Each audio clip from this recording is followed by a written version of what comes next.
Welcome to the Slop Farm. Enjoy the video.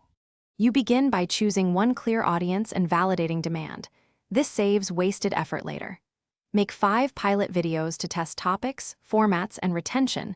3 to 7 minutes helps early watch time. Once done, optimize your channel page.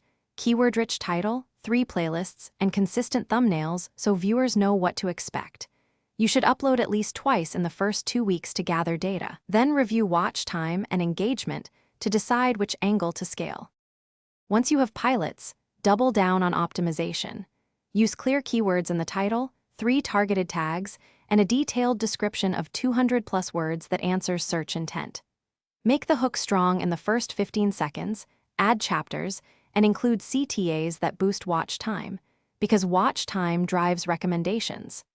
Then batch produce 4 videos using templates for thumbnails and captions to save time. This increases consistency and signals quality to the algorithm, so growth compounds. Now convert attention into revenue. Apply for monetization after you reach 1,000 subscribers and 4,000 watch hours, or start with affiliate links and sponsorships immediately to earn sooner. Make memberships, super chat, and product placements part of your plan so multiple income streams exist. If growth stalls, troubleshoot. Compare thumbnails and titles versus top competitors. Inspect audience retention graphs for drop-off points and a /B test hooks. Then implement. Thanks for watching. Consider subscribing if we helped you today.